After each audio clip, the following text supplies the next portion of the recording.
Good.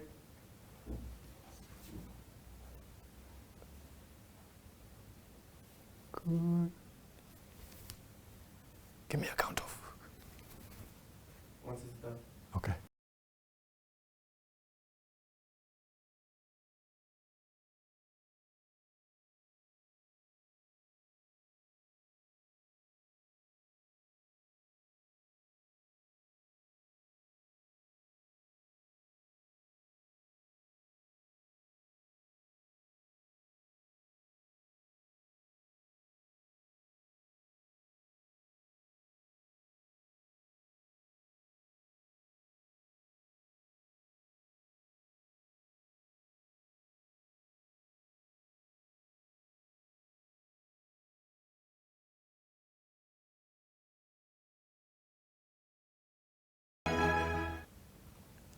Good afternoon, ladies and gentlemen, our Facebook friends and Namibian mining enthusiasts. My name is Augetto Graig. I'm a journalist with Republican and Namibia Media Holdings. And welcome to our very first Focus on Mining live virtual panel discussion. Today, we have the honor and privilege to be joined by the Minister of Mines and Energy of Namibia, the Honourable Tom Alweendo. Good afternoon, Minister. Augetto, and good afternoon to all the those who are tuning in. Thank you very much. We are also joined by the Ambassador of China to Namibia, His Excellency Mr. Zhang Yiming. Good afternoon, Ambassador. Yeah, good afternoon, Mr. Graig. Thank you, sir. Thank you for being here today. Excellent, excellent. And with us also is Mr. Veston Malango. He is the CEO of the Chamber of Mines of Namibia. Good afternoon, sir. Good afternoon, Augetto, and good afternoon to all our esteemed viewers. Thank you, sir. And with us also is Mr. Nelson Lucas, the Head of Corporate and Investment Banking at Standard Bank Namibia. Good afternoon, sir. Good afternoon, Augetto. Good afternoon, Honourable Minister, Excellency, Ambassador, as well as Mr. Malango as well. Thank you to all our viewers. Thank you very much. Today we will be discussing Namibian mining resilience, but we'll have more of that in a few moments when we come back from these ads. Please do stay tuned, and thank you so much for joining us.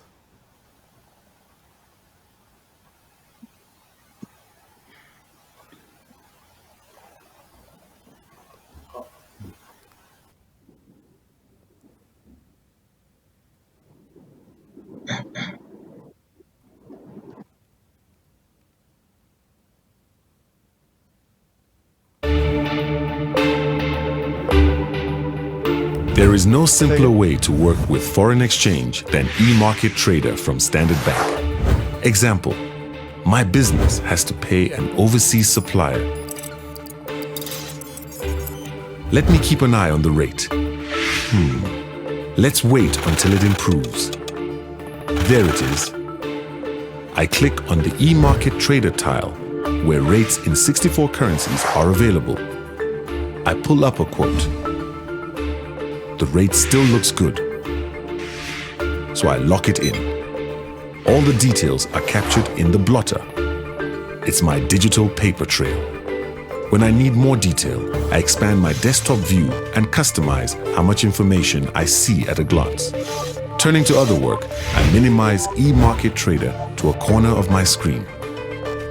eMarket Trader offers everything in one clean interface.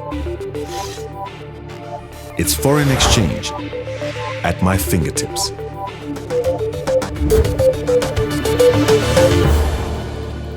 Standard Bank, moving forward. Welcome back, welcome back. And let's jump straight into it. Let us begin with the Honourable Minister, Tom Alweendo. Sir, what do you understand by Namibian mining resilience?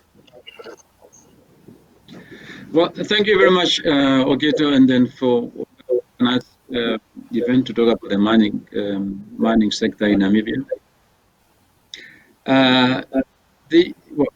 You came up with a topic of resilience. Now you ask me what it means. But I understand obviously it means that with like all the other sectors, of an economy. We are really currently going through a turbulent health issues, and that has impacted on the economy. And therefore, like all the other sectors, to what extent is the mining sector able to continue its operations, taking into account the impact of the COVID-19? And this is what we're talking about. And obviously, the mining sector globally can be impacted in two ways. It can be impacted simply from the production side, where because of the health pandemic, productions in certain areas might not be possible at the same rate as it was before the COVID-19. It can also equally be impacted on the market side, for where you used to sell whatever it is you are mining, you are not able to do that. Obviously, that will impact billions of the mining sector. However, for now, we would want to think the mining sector is resilient. Certainly, it has been impacted here and there, but what we know in our discussion with the mining sector, I think it's been resilient. The question is just still how much more time, if the pandemic does not ease up, how long much more time would be able then to be resilient as a sector. And that's what I think we need to continue talking about, all the stakeholders in the sector, to make sure at least that, if this were to prolong, what are some of the measures that we need to take put in place to ensure that the resource of the sector continue. Excellent. So that's really the way I see it, to say we need to do things because of the pandemic to ensure that the mining sector is able to continue operation. Thank you, sir. Thank you. And can we go to the ambassador? Ambassador Yiming, Your Excellency, sir, from your perspective, looking in at our small country from one of the world's superpowers, arguably the most powerful country in the world now, China, would you say there is resilience in Namibian mining? Of course, yeah. Thank you very much. I think today's panel discussion is very interesting and also very crucial. In my view, the mining industry is the largest pillar industry in Namibia, and the advantage of diversified mineral resources in Namibia is the foundation of the resilience of the Namibia mining industry. We all know Namibia is a strategic metal reserve country, which means you have a lot of abundant minerals and natural resources, such as diamond, uranium, copper, lead, zinc, and gold. Diversified mineral varieties have increased the development depths of Namibian mining industry, and also help to spread the risks of falling commodity prices, thus enhancing the anti-risk ability of Namibian mining industry. So this is my first point of view. But secondly, I think the active and open policy of the Namibian government is the guarantee of the resilience of Namibian mining industry. In 2019, the mining industry's operation income was about 33.5 billion Namibian dollars, and contributing 9.3% of GDP growth to the country, and attracting 3.37 billion Namibian dollars of investment, which is inseparable from the strong support of the Namibian government in terms of the policies. The Namibian government introduced a series of active and open policies to create a sound business environment, encourage mining development, and attract more foreign investment, which injected the fresh blood into the development of Namibian mining industry and enhanced its sustainable development capability. And then lastly, the current COVID-19 pandemic has already posed serious challenge to the resilience of the Namibian mining industry. Like the Comrade Minister Alweendo just now stated, I fully agree. According to the World Bank estimation, African continent might facing the economic recession in the past of 25 years. And now, in the wake of the slowdown of the global economy, the US-China trade frictions or trade war, as well as other geopolitical conflicts, which all caused the slowdown of our global economy. Since 2019, we have experienced the shock and adjustment of the global mineral products market. Namibian mining industry, I think, also faced a similar challenge against such a background, including the sharp drop in the price of the base metals, the sluggish demand of diamonds, the minimum production of some Namibian mines and forced layouts. Among them, I would like to particularly mention the uranium mining industry. This is one of the key pillar sector in mining is the industry of Namibia. It is estimated that the uranium industry of Namibia might decline around 22% this year due to the factors such as the low market price and reduced long-term stable demand, as well as other technical troubles such as the water shortage. So it is hope, it's my strong wish that the Namibian mining business industry can be once again to show its strong resilience under the impact of the pandemic and to tide over the difficulty. How to do it? In my view, only we can through more broader opening up and more stronger, closer international cooperation. Thank you. Thank you very much, Ambassador. Excellent. Let us hear from the man who represents the miners themselves, Mr. Veston Malango. Mr. Malango. Yes, listening. Yes, sir. Tell me about Namibian Mining Resilience. Does it exist? Of course it does. I will simply re-emphasize what the Honourable Minister has already indicated. If you are in any doubt, just look at what we've been doing. Our diamond mining industry has been in existence in the last 100 years. And certainly in the last 30 years since independence, you've seen with a favorable investment climate in the country, the industry has actually grown exponentially, because in the last 10 years particularly, you see that we've even had 3 new investments, which is large mines. You saw Husab, you saw Bitugod, you saw Chudi coming on stream.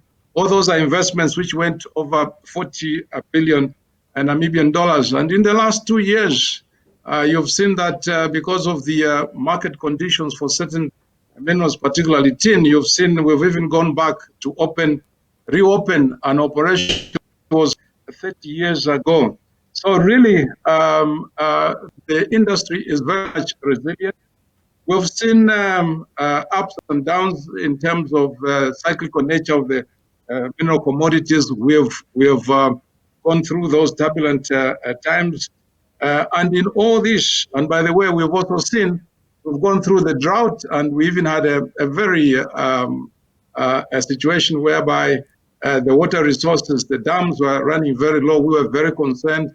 We've weathered the storm, and now we're in the process, in the thick of it with the COVID, and I think we shall still weather this storm. I should mention here that actually our resilience is underpinned by exploration.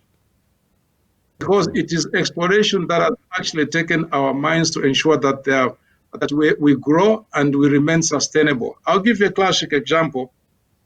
You've seen Rossing has been in operation since 1976. This is about 44 years, and there's still life. It has even changed hands. You've seen another example is Navahab Gold Mine, which came into operation, opened its doors, operating in 1989. It was meant to operate only for 11 years. This is 30 years down the line, and the mine is still vibrant. Wow. So really, that is all pointing to the resilience nature of the industry. Thank you. Right now, with COVID, you know that other sectors such as tourism and hospitality, they are very much down on the knees. And so you've got mining and other few sectors, resource like fishing, which basically are holding the Namibian economy together. So we stand pretty strong, even in spite of the challenges under the COVID, to weather the storm. So yes, I'm indeed confirming that we are, as an industry, very resilient. Thank you very much, sir. Thank you very much, sir. But let's also hear from the man with the money. Mr. Lucas, tell us from Standard Bank's point of view, especially with all the business that you do with mining, is mining in Namibia resilient? Definitely. I think my fellow panelists have touched on a couple of key points in terms of, what's been happening, and then also historically looking at some of the mines, how long they've been in existence for. But I think let's go back to, resilience, what it actually means. From my understanding, it means the capability or the ability to recover from, tough times, weathering the storms and so forth. So if you look historically, there has been, I think, cyclical effects over the years where we've seen, a lot of mines go through a lot of cycles, as I've mentioned. In addition to that, one would have to see as well, what are the relevant risks that plays a role in the mining industry, and whether the mining entities in Namibia has been able to mitigate those type of risks. I mean, there are various type of risks that has been mentioned. We've seen the effects of COVID bringing through the possible disruptions. We've spoken at a high level as well about, fluctuations in commodity prices and foreign exchange rates. We've seen and we've discussed also around, possible reserves that needs to be looked at as well. So there are other risks, risks such as cyber, risks such as, having the ability to have sufficient capital to make sure that, businesses are still sustainable and able to cover the relevant expenses to be able to operate effectively. But one which is also quite key is energy costs. So energy cost has been a risk as well for a lot of the mine. There's been a lot of focus in making sure that businesses and mines are actually operating in a very effective and sustainable manner. Yeah.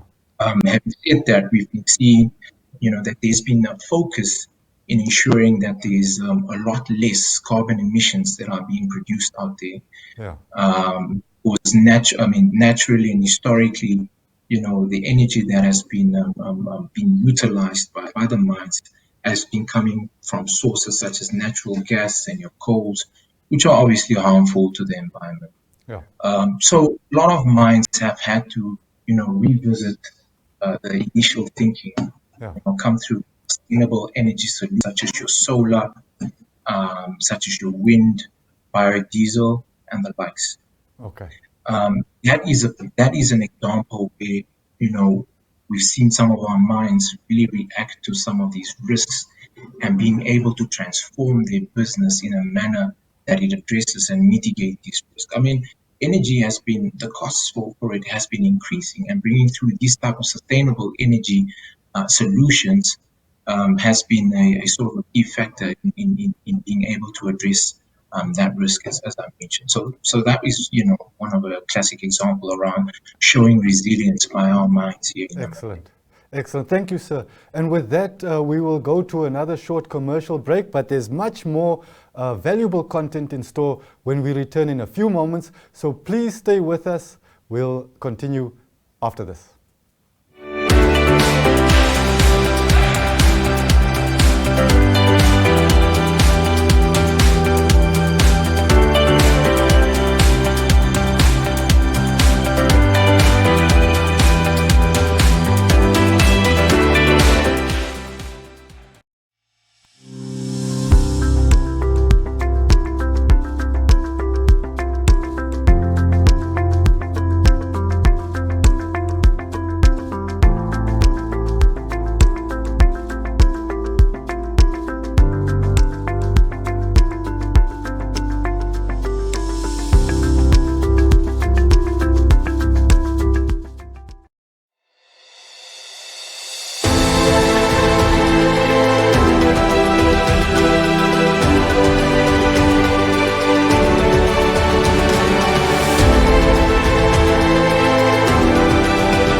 And with that, we are back. Welcome back, all our viewers, our Facebook friends, and all Namibian mining enthusiasts. My name is Augetto Graig, and today we are having a live virtual panel discussion on Namibian mining resilience with our esteemed panel, which includes the Minister of Mines and Energy, the Honourable Tom Alweendo, the Ambassador of China to Namibia, His Excellency Zhang Yiming, the CEO of the Chamber of Mines of Namibia, Mr. Veston Malango, and the Head of Corporate and Investment Banking of Standard Bank Namibia, Mr. Nelson Lucas. Let me give the next question to the Minister, Mr. Tom Alweendo. Minister, please could you elaborate on how government has supported the survival of mining in Namibia through the prolonged recession and the recent COVID-19 outbreak in the country? Thank you, Augetto. If I attempt to answer your questions, because specific about the COVID-19, maybe just go a little bit back to say, to connect to what the ambassador was saying earlier. So yes, I think our objective as a government is that our policies are such that they can attract in the mining sector, because we understand that, of course, without investment, new investment in the sector, the result talking about, obviously it's not going to happen, and therefore it is our intention to ensure that our policy framework is competitive enough to be able then to attract the investors who need to come and invest.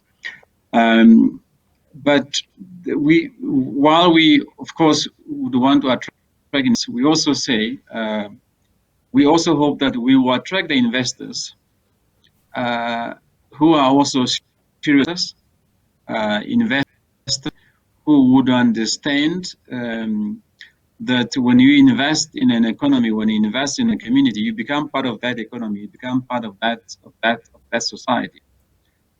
To have investors who might only have show interest for them just to simply make their profit and go out, but really to attract the right investors who will collaborate with us to ensure the mining sector also become catalyst for economic development, not only just in the mining sector itself, but because of the mining sector. As you know, the mining sector is probably the biggest contributor to the economy. Range between 12 and 4% of 14% of the GDP, which is quite huge. I would expect that big sector should really also serve as a catalyst to economic development in other sectors. And here I'm talking about,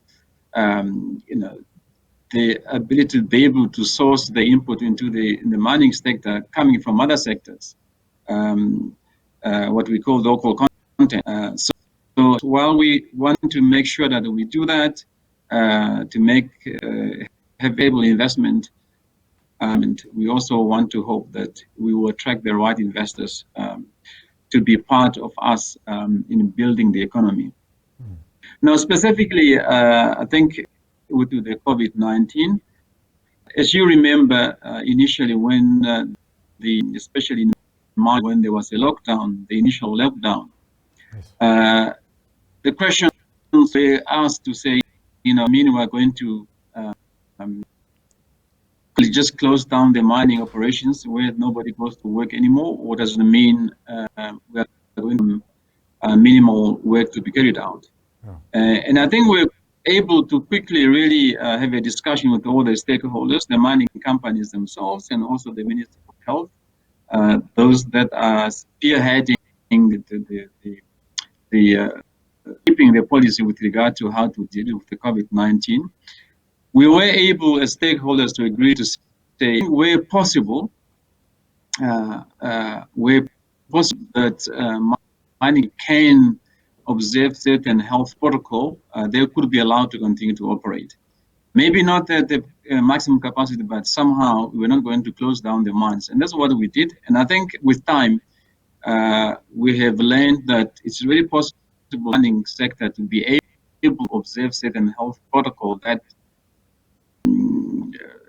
prevent or slow down the spread of the virus and still be able to continue to work. And that's where we are today. We are still, continuously working with the sector to ensure that at least they are not severely impacted, as long as they are able also to take care of the health of the employees. So that, I think, some of the things that we're able to do by simply talking to each other and say, how best can we still continue to operate in the sector, taking on that we're still having a health pandemic. Excellent, excellent. Thank you, sir. And let us now go to the ambassador. The minister was just mentioning the importance of investment, and China has made a series of very significant investments into mining in Namibia. Ambassador Yiming, can I ask you, why has China invested in mining in Namibia? Well, we have enough reasons to come to invest in the Namibian mining industries, but the main reasons, I think we have four.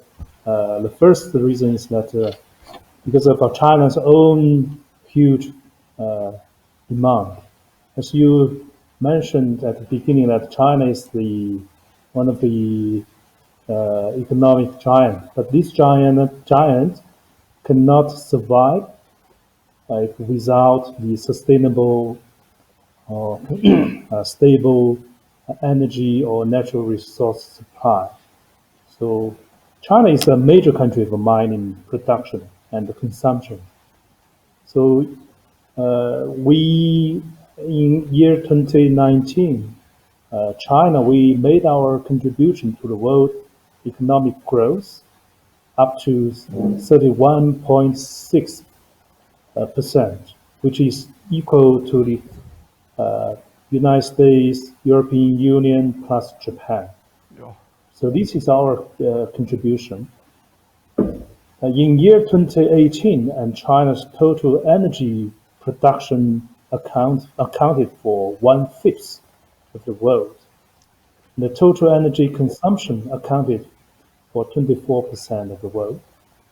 But we have a limited natural resources, so we have to import up to 16% of the crude oil from abroad, 13% of natural gas we have to import, 64% of iron ore, and 56% of the copper ore, and 76% of the bauxite ore.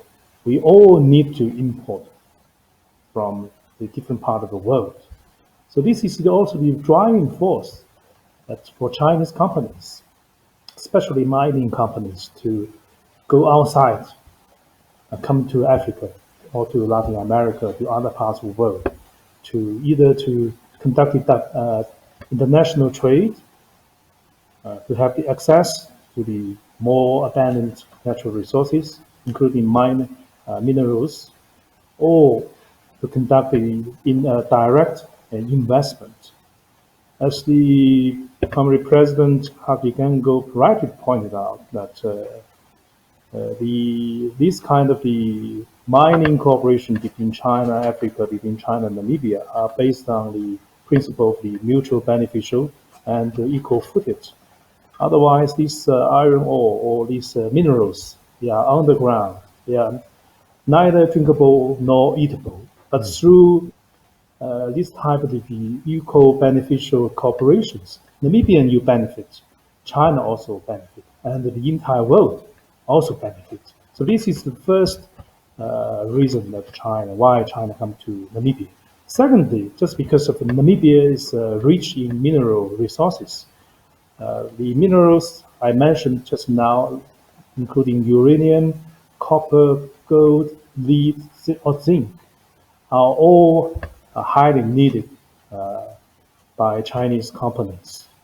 So, for example, last year, the bilateral trade between China and Namibia has set the historical high, which has reached 28 billion Namibian dollars, which accounted for nearly 9 to 8% of the total foreign trade of Namibia last year. In the only ones, the copper trade between China and Namibia last year has accounted for nearly 50%. So it's a big jump up comparing with the previous year. And as well as the uranium products, last year, the export of the Namibian uranium products to China also increased 43%. So this is another concrete examples to show why that China, we have such huge interest in the mining industries in Namibia. The third reason is because Namibia's business environment is relatively good in Africa. We all know, if we mention Africa, people always has a lot of wrong perceptions, like the economic less developed, or poverty, or the political instability. But these type of things we can never see in Namibia. Namibia is good, has always enjoyed the good reputations of good governance, transparency, the free media, complete market system, political stability, and excellent infrastructures, including the ports, airport, highway, or cyber network. So these are all the advantages which Namibia has enjoyed. The investment attractiveness index of Namibia in 2019 was 58% high. It is one of the top, best investment destinations in Africa. So this is another driving force for Chinese companies to come into Namibia. And last reason is that the bilateral relations between China and Namibia is excellent. As one of the youngest nations in this continent, Namibia has just celebrated your 30th anniversary this year. And also this year marks the 30th anniversary of the diplomatic relations between China and Namibia. We are a country with the largest population in the world, 1.4 billion. Namibia, you have a small population, only 2.4 million, but you have a vast landscape and abundant natural resources. So our cooperation is deep and profound and very broad.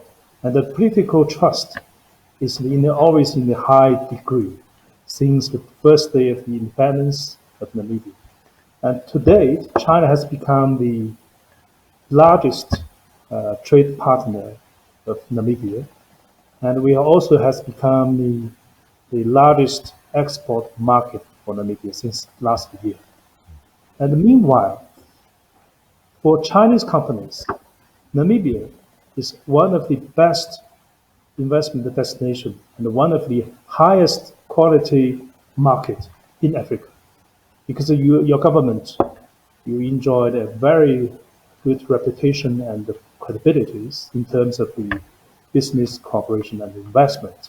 So these are all the key factors to attract the Chinese companies coming to Namibia, either to conduct these investment or to participate in infrastructure constructions or set up their regional head offices in Namibia. Now we have roughly 60 Chinese state-owned or big private companies located operating in Namibia. Among these 60 companies, 6 to 7 companies, they are involved with the mining business, which are ranging for the uranium exploration, marble stones, the gold or manganese mine explorations.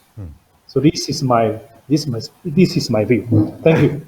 Thank you very much, Ambassador. And with that, we are forced to go to a quick ad break again. But when we return, we're going to hear from Mr. Veston Malango from Chamber of Mines and also Mr. Nelson Lucas, who will give us even more insight into Namibian mining resilience. Please stay with us. We'll be right back. Thank you very much.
back. Welcome back, ladies and gentlemen. We are continuing with our first live virtual panel discussion on Namibian mining resilience. And let us hear from Mr. Veston Malango, the CEO of the Chamber of Mines in Namibia. Mr. Malango, we were talking about how the Chamber, or we'd like to hear about how the Chamber has supported the survival of mining in Namibia through the prolonged recession and the recent COVID-19 outbreak in the country.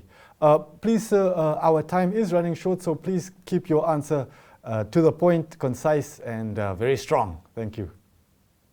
Yeah, thank you, Augetto. I think your question was how government has supported mining in light of COVID-19, and then, of course, with our involvement. So I'll try to answer along those lines. Yes, sir. First of all, you had our minister giving a very classic example of how we benefited when through the Minister of Mines, government quickly declared our industry as a critical activity or critical service, just like the essential services, so that we continue producing, but of course adhering to the COVID-19 regulations. So that worked out very well.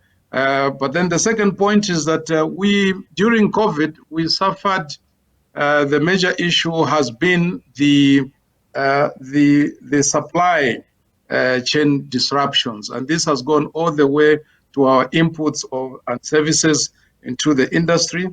And again, we had to run to the ministry, to our Honourable Minister, to assist us in one way or the other. In this particular case, we actually had to get a letter of support from the minister to support us in the importation of one of the ingredients, and that is explosives. We got such a supporting letter. So that has worked out very well. And then thirdly, you may have heard, well, not you may have heard, you did hear that government announced an economic stimulus package to the entire economy to try to ease the burden of the COVID over the economic activities. In our case specifically, the issue was the delays in the payment of the VAT, input VAT refunds. And that is what, through our line minister and also through the Minister of Finance, we worked very well. The chamber did actually collect all the details of the pending payment input VAT claims. And I must tell you here, and I'm very glad to announce that all those input VAT claims by mining companies and some few exploration companies, but by mining companies, all that was paid out, and which is we are grateful for that, because that eased us with cash flow problems. And then fourthly, and not the least, is government has now, during the budget speech, government has announced that the non-deductibility of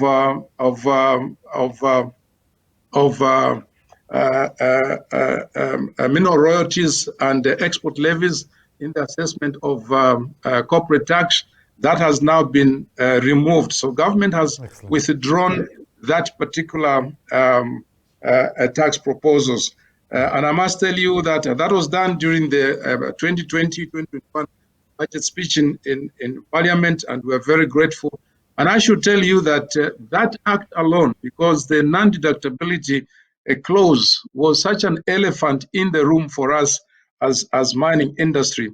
Now that government has withdrawn that, we are so proud to see that government has actually opened the door for new investments in the name that, for instance, I will cite 4 examples right now, and we are still counting, is that the BS Marine right now, as we speak, they are constructing an additional mining vessel, which is worth about just over 7 billion Namibian dollars. This is being constructed in Romania.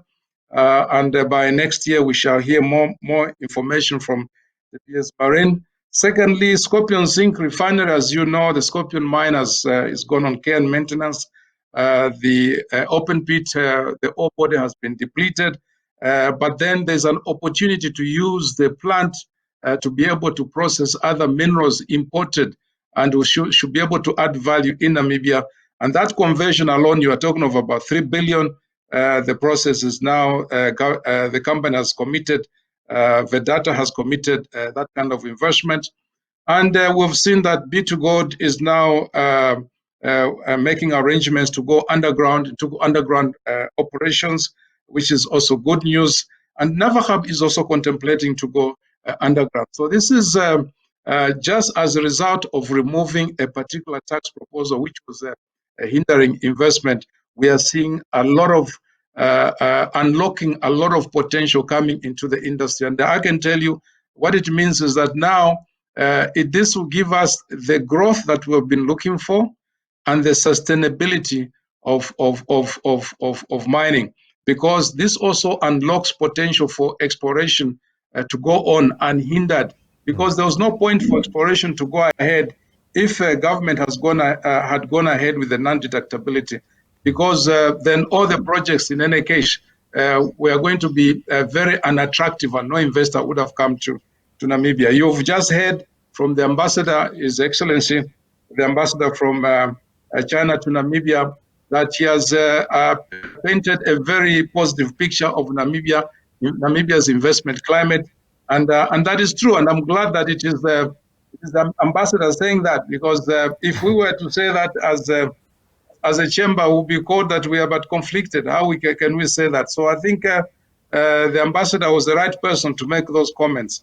I think from our side, this is how government has assisted us, and this is how, as an industry, as a chamber, we are working together with the industry, through this COVID. Maybe the last point is that since this is a crisis, it's a pandemic, as COVID, what is it that we are doing as an industry to assist government? Well, we have come to the table. We are, as we speak right now, the industry has supported government in kind and in cash towards COVID activity to the tune of 77.9 million. So almost 78 million has been contributed by the mining industry towards the fight against COVID. Thank you very much, Mr. Malango. And let us hear from Mr. Lucas from Standard Bank Namibia. Tell us how has Standard Bank helped mines in Namibia to survive through the difficult years behind us and now through the impact of COVID-19? So, obviously, COVID has brought through a lot of uncertainties. Obviously. So what we've done, we have been proactively engaged with our mining clients to understand what the impact has been on their business as a whole. We've tried to understand what the needs were in terms of carrying the business forward, the obligations that they had in place, the liquidity needs and the cash flow needs that they require. So what we've done is we have, obviously provided our mining clients with a couple of products, such as risk management products, which I'll touch on in a bit. We've looked at state relief type of plans and programs. Also restructuring existing obligations that some of our mining clients have been having, either through giving some sort of a debt relief or providing moratorium, on installments and obligatory payments that they needed to make. And then also making sort of restructurings in some of these obligations, even to a point where we've also offered and provided for them to sort of make less payments, or interest on payments for these obligations. The other point that I wanted to touch on was the risk management piece. So obviously, because the mining industry is impacted with all sorts of risks, especially like, for instance, your foreign exchange risks, where there's fluctuations in foreign exchange rates and commodity prices as well. There are also, products that we've offered to our clients where they needed to, where they were able to hedge themselves against these type of fluctuations, because these type of fluctuations have brought through possible losses to some of our mining clients. So these are some of the measures that we've put in place. We've also looked obviously at their cash flow projections in terms of their cash liquidity needs, and helped in making key decisions as to where they could cut on costs, where they could look at critical pieces within their operations, and put sort of focus on those areas as well. So Excellent. these are just some of the support measures that we as a Standard Bank have put in place to help our mining clients, weather the storm and the shock that we've been facing. Excellent. COVID. Thank you very much, Mr. Lucas. I think let us use this opportunity to also look to the future now. Can I ask Minister Alweendo, sir, can you tell me how does the ministry see the Namibian mining industry develop into the future? Thank you again. Quick one, the quick comment on the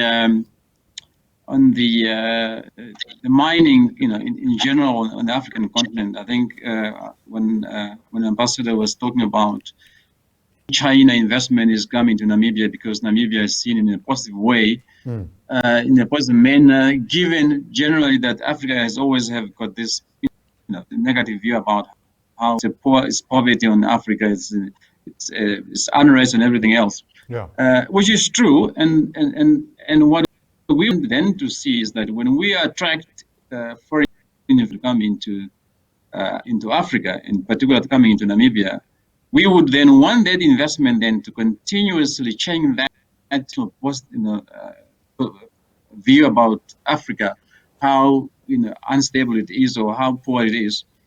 So we are hoping that the investment that we are able to attract will then really change that view, so at least we are was a position a positive international view about how investor friendly we are as a continent, as a country. Going forward, obviously, we will simply continue as a government to continue to to improve the investment environment. We need to have a discussion with the mining sector to ensure that at least there's we improve the local content issues. The fact that there's always this question comes up now and say, despite what currently is happening of what the government is getting out of the mining sector, is that efficient, or is it something to be done? So those questions will continue to be there, and therefore our discussion with the mining sector and the investors to really talk about through those, where can we add more value, where can we source input from the local economy. We'll talk about the ownership structure of the mining companies. Those are all relevant questions that will continue to come up, and therefore the future really is for us to make sure that the environment is sustainable, the environment is friendly to investors, but also that the benefits that come from the sector is by and large seen by the public that is really beneficial to the Namibian people. Otherwise, if you continue to have a view that suggests that maybe the investors are getting more out of the investment in relation to what the country gets out of it, obviously then you will have probably a very difficult relationship going forward. But that's the lesson which are already having, and I'm quite positive that we will be able to attract new investments within the sector, especially as Veston was saying. It all started with exploration, and therefore we had to make sure at least our regime in terms of investing in exploration is really robust. It's very dynamic, such a way that you can have more and more people investing in the explorations. I'm also glad that we have on the panel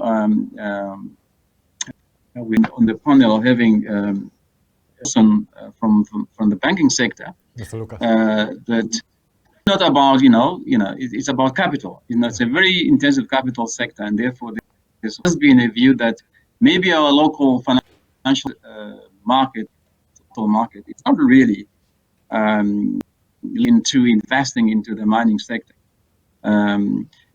They shy away from investing. I mean, apart from the short-term investment or short-term funding that they might provide to the mining sector, I think there's a view to say that maybe our capital markets should really take a long-term view about their ability and their appetite to invest in the mining sector. But I'm confident that I think the mining sector will continue to be one of the most important sectors in our economy. Thank you very much, Minister. Let us go to the Ambassador, Ambassador Yiming. Tell me, how does China see the Namibian mining industry develop into the future? I think Namibian mining industry has the brilliant future. We are very much confident and optimistic about the prospects of this beyond mining industry. So far, China General Nuclear Power Group (CGN) and the China National Nuclear Corporation (CNNC), which are the two separate state-owned economic giants. They are all have successfully invested in Namibian mining industry. And what they are doing now actually is a confidence vote from Chinese companies for your mining industries. In my view, in the future, with more involvement with the Chinese companies in the mining industry in Namibia, and it will be more helpful to enhance Namibian mining industry's international competitiveness. Because we are China, we are the end users of these natural resources and minerals from Namibia. So we are as also we can be considered as the buyer market. So which is very extremely important for Namibians, the future of the mining industry. I would like to just quickly raise the Husab uranium mine as an example. You know, this is the single largest investment of Chinese companies in Africa. The total investment is around $5 billion US. It started in 2012. Until now, 8 years already have passed. And this single mine can supply the uranium products to China for 30 nuclear power units in the next 30 years. So which means it's very crucial for China. And once the Husab uranium mine can reach the normal production standard, the contribution for only this one single mine for the GDP of Namibia can reach 5%, and it can help generate 20% or up export for Namibia. And meanwhile, Husab uranium mine also has already have created a bigger amount of the permanent job opportunities, up to 1,700 job opportunities, and a big amount of the tax revenue for the government. That's why, in my view, this mine has become the blast stone or stabilizer of Namibian mining industry and China-Namibian economic cooperations. We are the first country in the world up to now, in the wake of the COVID-19, which has already successfully restored the normal economic activities and social life. The second quarter of this year, the Chinese GDP has reached 3.2%. It's a positive economic growth. We are the only one so far, the largest economy, which has already reached the positive economic growth. Electricity demand inside China also has been resumed and expanded very largely. China, we are a big country with 1.4 billion populations. That's why our government has a clear, persistent policy, which is to continue supporting the development of the nuclear power, which is one of the most safe and clean energy for China. So far, the total amount of the nuclear power generated in China only accounts for 5% of the total electricity generated in China, which means we still have a large space to further expand. We have 47 already constructed nuclear power units, which is under operation. We have still another 15 new nuclear power units is under construction. And globally, the nuclear power electricity only accounts for 10%. So from this point of view, in the near future, only the nuclear power development will have a huge space and potential. So the demand for the uranium products is also huge. So, but now the uranium price is not that very high. I understand the Namibian friends. We are also, this is another focus point for you, but we can be patient. I think maybe in the next few years, the demand and the supply relationship must be changing. Once the uranium price going up, that will be a big good news for Namibia. Since I'm coming here, so some of the Chinese mining companies asked me to convey some of their recommendations or suggestions to Honourable Comrade Minister Tom Alweendo or other key stakeholders. We have 4 proposals for Namibian government to consider in the future. Firstly, is to further improve the investment environment. The mining industry is highly capital intensive, with an investment cycle of 10 to 20 years or even longer, and highly uncertain investment returns. Just like the Fukushima accident happened, it caused the decline of uranium price to plunge, which we never expected before. So it is recommended that the Namibian government, the line ministry, can further ensure the stability, clarity, transparency, and implementation of relevant policies and regulations, and clarify the protection and treatment for foreign investors, as well as relevant provisions on mineral rights and taxes. Clarify the regulatory obligations that investors need to perform at the environmental and the social levels. And we also hope that some Namibian government also can, some of key department can further improve the working efficiency, and or even to issue to have the more relaxed the visa policies for some key shortage of the talents.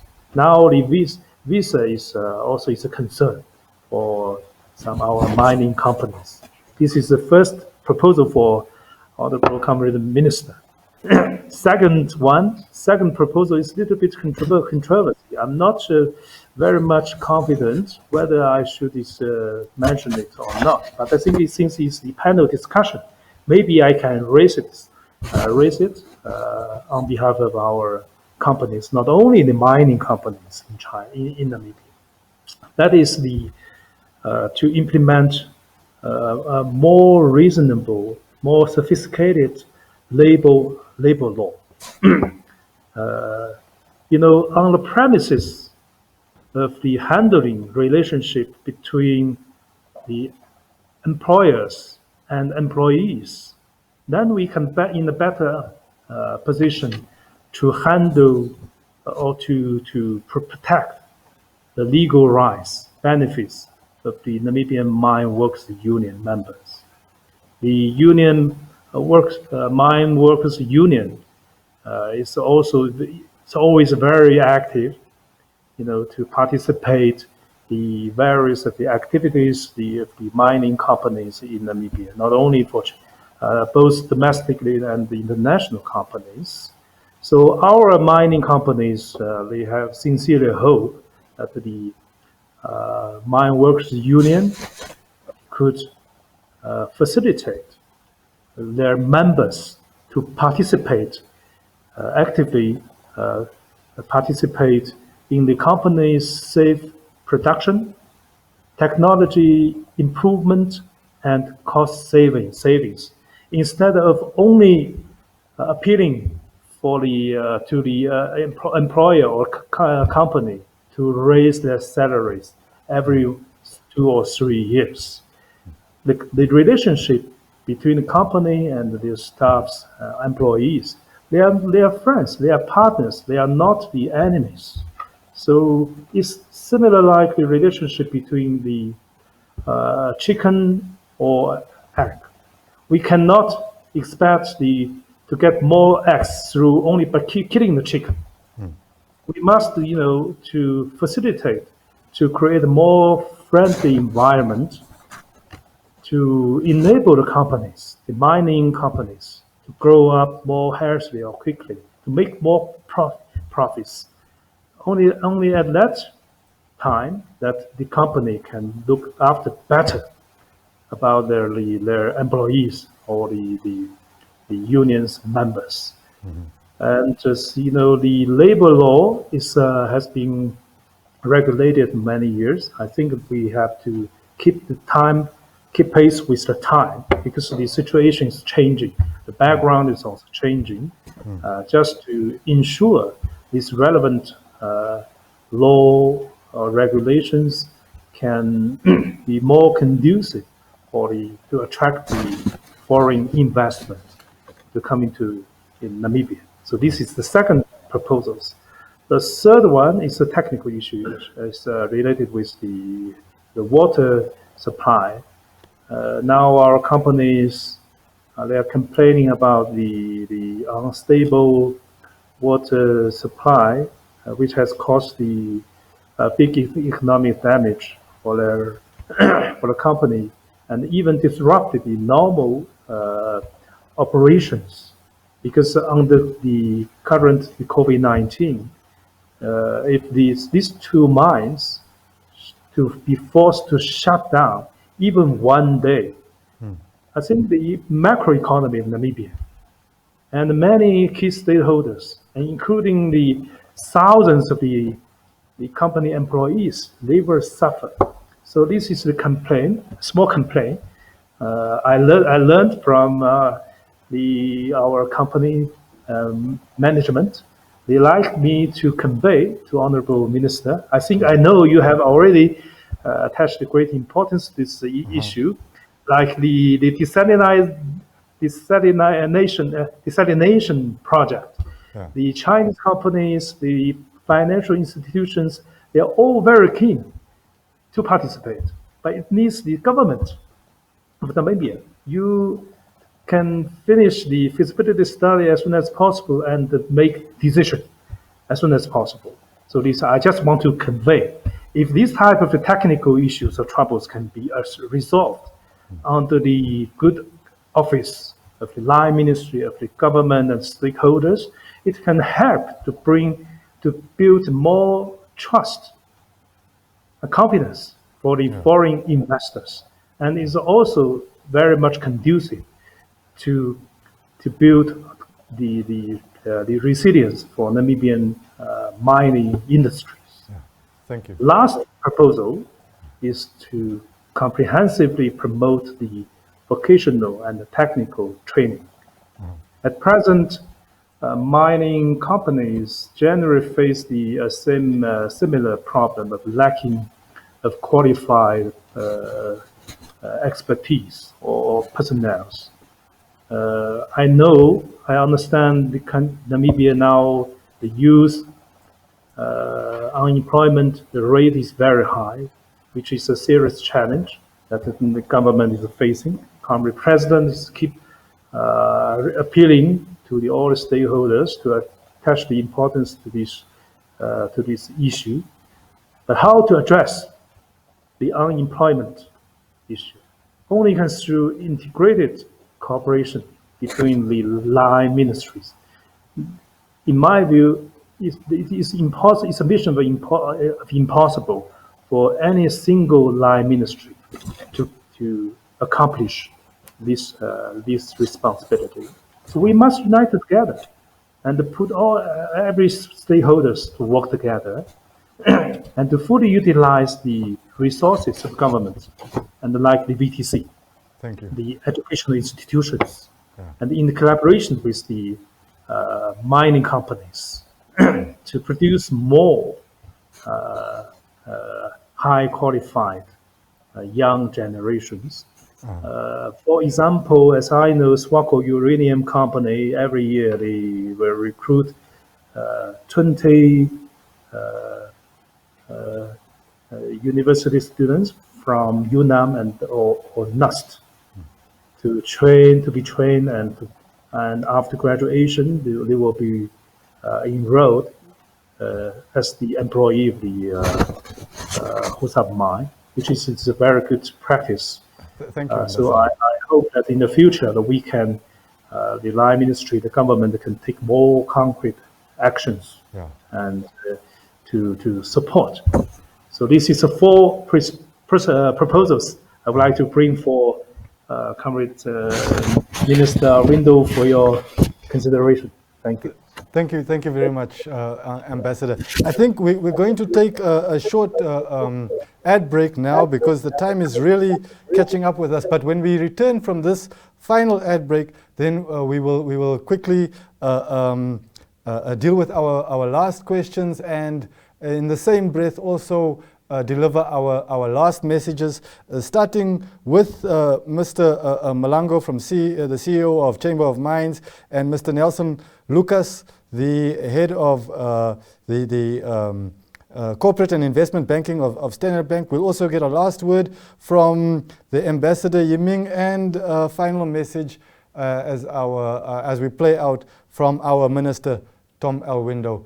But please, ladies and gentlemen, our viewers out there, bear with us. I know that the content has been full of value, and we will return momentarily after these final ad breaks. Thank you very much.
And welcome back, ladies and gentlemen.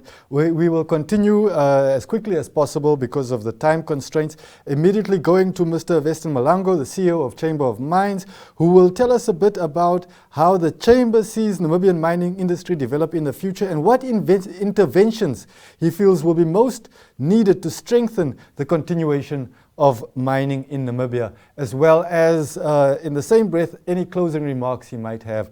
Mr. Malango. Thank you very much, Augetto.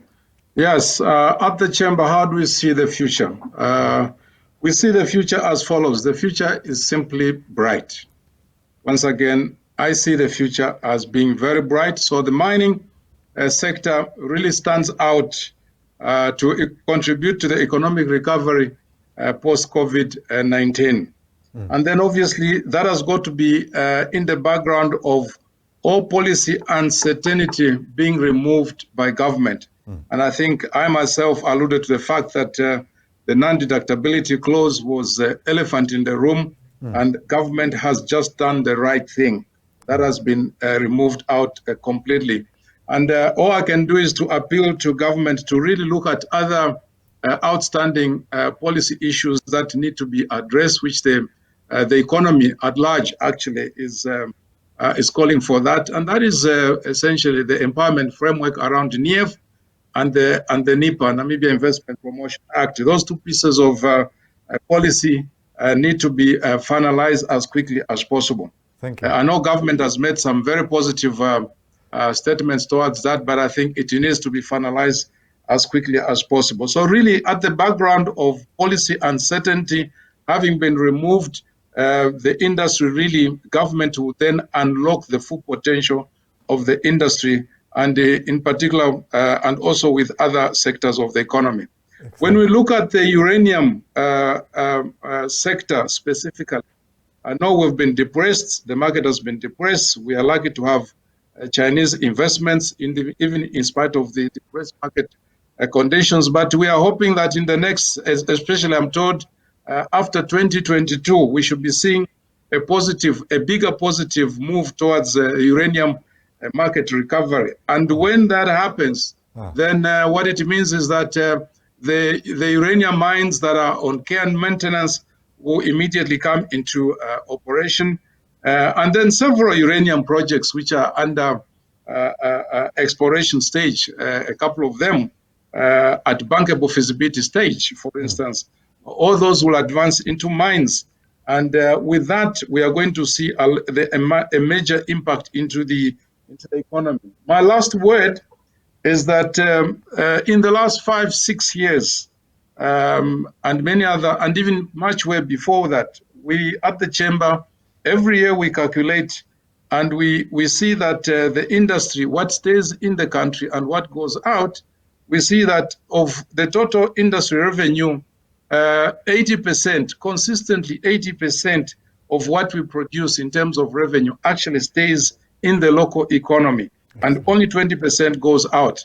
But however, we can still improve on this because the industry and the chamber, we've committed ourselves to ensuring that the local content, which the minister alluded to, and the industry already spends 40% of what we generate goes into the spending on acquiring goods and services from the local suppliers. We believe we can do even more. This figure can go even up to 50%, because then you are talking of the actual industrialization. We need to have many of our inputs actually manufactured internally, locally. And that is how you integrate the mining industry with the rest, with other sectors of the economy, in this particular case, manufacturing. So really, my last word is that while the future looks very bright, I think we look forward to working with government to overcome the pandemic.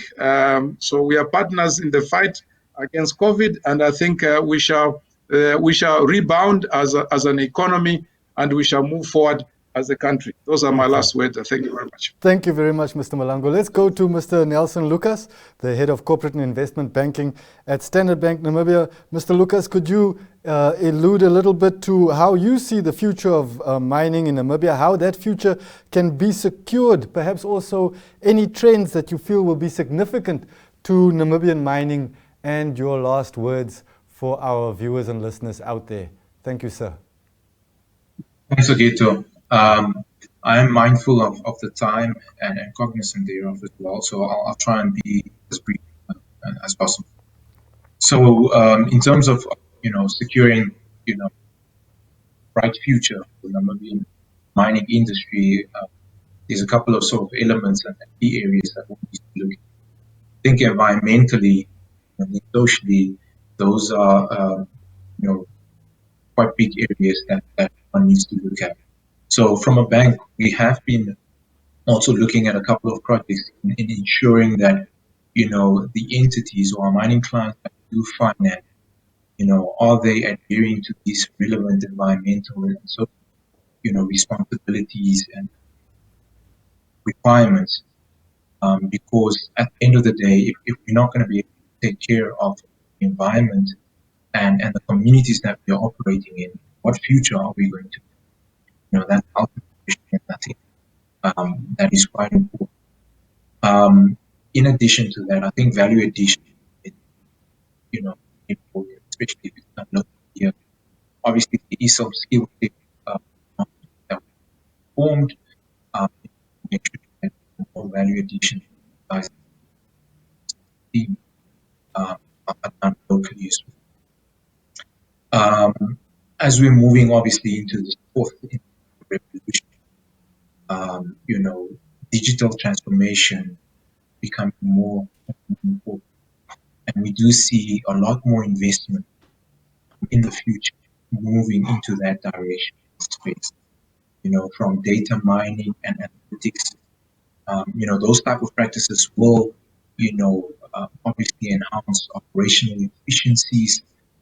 It will look at reducing costs. It will look at enhancing productivity. It will look at obviously the possibilities of also improving the margins, from the pit up until the core.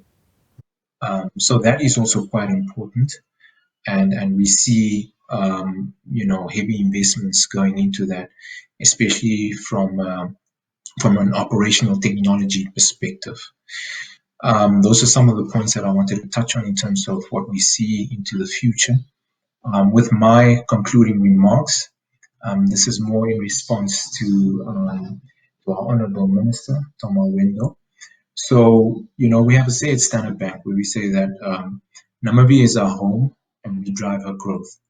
So I can definitely guarantee you that we are committed to the Namibian mining agenda, and we will continue to do so. Those are my final remarks. Thank you.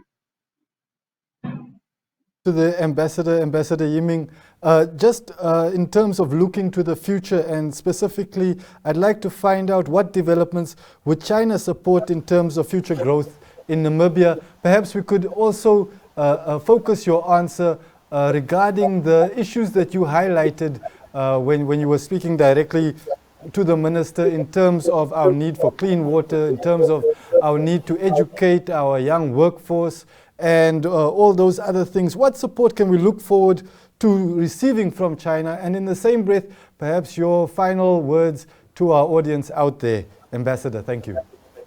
Thank you. At the 2018 Beijing Summit of the Forum on China-Africa Cooperation, FOCA, President Xi Jinping announced that China will jointly implement 8 action plans, including industrial promotion, infrastructure connectivity, and capacity building in collaboration with Africa. So China-Namibia mining industry cooperation is one important area out of the 8 action plan. So in the future, the Chinese government, we will continue to encourage more Chinese companies to expand the mining cooperation with Namibia based on the principle of the mutual benefit, equal footage, and win-win cooperation, and further establish the mining cooperation as a highlight for the practical cooperation between our 2 countries.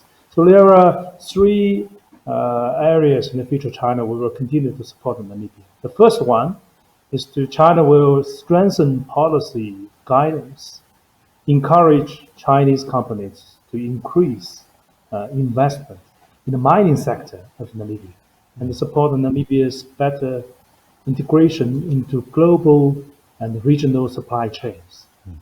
Secondly, China will encourage Chinese companies to carry out technology transfer and personnel training in Namibia, expand the talent pool of Namibia, and enhance the endogenous development capability of Namibia mining industry. Lastly, that China is willing to help upgrade the Namibian mining industry, explore cooperation in deep processing of minerals locally to add more value for the local Namibian minerals and the natural resources, instead of only exporting raw materials to China. So industries, the mining industry's the current disadvantage of mainly exporting raw materials, the primary products, should be changed. So, we even have an idea, since Namibia, you are the rich country which has the rich uranium products and minerals. Why not in the future, when everything time is right? Why not Namibia? Even to think about to have your own nuclear power unit like South Africa. That's long-term, long-term way. So we would like to explore to help Namibia to better make use of your own rich uranium resources. So this is the three concrete ideas that China in the future will support Namibia. Thank you very much. Thank you very much, Ambassador. And the final word must go to our own Minister of Mines and Energy, the Honourable Tom Alweendo. Minister, if you could just sketch for us your vision of the future of mining in Namibia. And although our time constraints has prevented me from addressing a lot of the questions that our viewers have shared on our various social media platforms. One thing that I did see, which perhaps, Minister, you could quickly add in before you give your final remarks, is the relationship between tourism and mining in Namibia, and how we will prevent mining from negatively impacting on the potential benefits that tourism can give us, if you don't mind. Thank you very much, Minister Alweendo.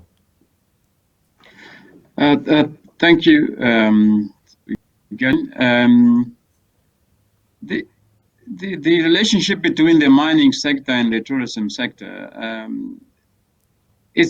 I don't necessarily see a direct relationship as such, but obviously, you know that the tourism industry has been the hardest hit by the COVID-19, and also you have learned that we have opened up, selectively open up tourists to be able to come back and see and see how. But obviously, if you are able then to open up, progressively able to open up, that will not only benefit the tourists. I mean, that will also probably benefit the people who, the business people who we know they want to come to Namibia, but because of the restriction, they can't come. They're not necessarily tourists, but obviously those are business people who need to come and look at the investment opportunities. But there is not really that much of a direct link as such between the two sectors. Okay. My view is just this, to say mining sector, not only in Namibia, mining sector generally is a global sector. You got a global markets, and therefore you have to be aware of what's happening globally. And we know the global economy is not really that very dynamic. Things are changing so fast. We can talk about the global markets. You can talk about the geopolitics, all sorts of things. And therefore, as an economy, as a sector, we need to be flexible. We need to be cognizant of the fact of what is happening. And everything that what we will continue to do, it's really just for us to, as I said earlier, to attract the investors and therefore have an investment environment that is mutually beneficial between the country and the investors. That's really, I think, the most important thing. And therefore, to have a relationship with the investor that is based on the fact that we all both have to gain. It's not so much about more equal than the others, and therefore, on whose terms are we going to be investing? And therefore, we need to have that collaboration effort to ensure that actually you discover a mutual beneficial relationship. And we were able to do that. I think Veston did the fact that, yes, I think there were certain things that the investors community probably felt that it was not really in the best interest of the investment environment. And we sit around the table and discuss about those things. Yeah. And therefore, as far as policy uncertainties are concerned, we are aware of that. We do not want to have an environment where people are uncertain as to what is going to happen tomorrow or the day after tomorrow. Yeah. But I also want to say, at times, when I have discussion with the investors, at times what they call policy uncertainty is simply a case where investors would want to have their cake and eat it at the same time. Yeah. People want actually to invest on their own terms. And unfortunately, that's not going to be possible. As I said, and when I investors, I always say, yes, I understand you have got shareholders, the people who did provide the capital, and they got expectations on what they should get from their investors. Yeah. Equally, I've got in my shareholders, that are the Namibian people, who also got expectation from their mining sector. And therefore, the two parties need to really have collaborative effort in terms of really finding a mutual beneficial relationship.